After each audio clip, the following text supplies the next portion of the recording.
All right, Will Gunter from the all-new Early Game joining us each and every week to talk South Carolina football. The Gamecocks go down to Kentucky 27-13 at home, but they've got Louisiana Tech as a bit of a break from the SEC before they dive back into the Eastern race. So you can join us each and every week as you subscribe to my YouTube channel for the best in college football coverage. The long-form complete conversations with Will and everybody else found on Stitcher, iTunes, and Podbean. Just search Mark Rogers TV. You brought up the name Deebo Samuel, and in addition to being the explosive playmaker on this offense, he had kind of a knack of making that play out of the gate that got this team on a roll those first 2 weeks, and then he did it again against the Wildcats with a 68-yard pass play right out of the gate. So can you talk about the loss of that kind of threat and how the Gamecocks somehow make up for it? Well, I think, and we'll learn, but I think it's going to be easier than most people think, and the reason being is South Carolina does have some playmakers. They have to figure out how to utilize them. Deebo Samuel, I brought it up this week. How much are we talking about Deebo Samuel, who played really well?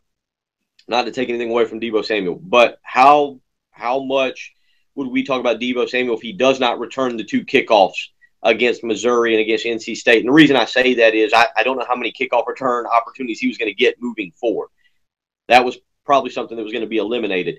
I think guys like Shi Smith and Randrakis Davis can step up and provide that speed element. We're going to see probably Brian Edwards carry more of the load. Brian Edwards has the same number of catches as Deebo Samuel does on the season. Both of them have 15. Deebo Samuel's got about 250 yards.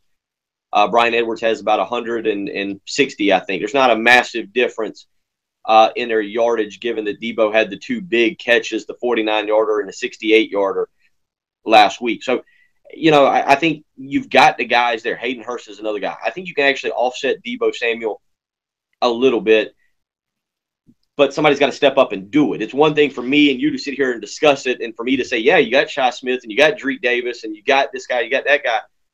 It's another thing to actually do it on the field. And so with that in mind, we're going to start this Saturday. I'll be fascinated to see where South Carolina goes with their offense, because I think there's going to be an effort to run the football. But Jake Bentley's a pretty good quarterback. He completed 16 straight passes last week. And some of your weapons are at the wide receiver position, even without Deebo Samuel. So how they utilize this offense, how they utilize a guy like Shi Smith and Dreek Davis, and it's going to be fascinating to see on Saturday afternoon.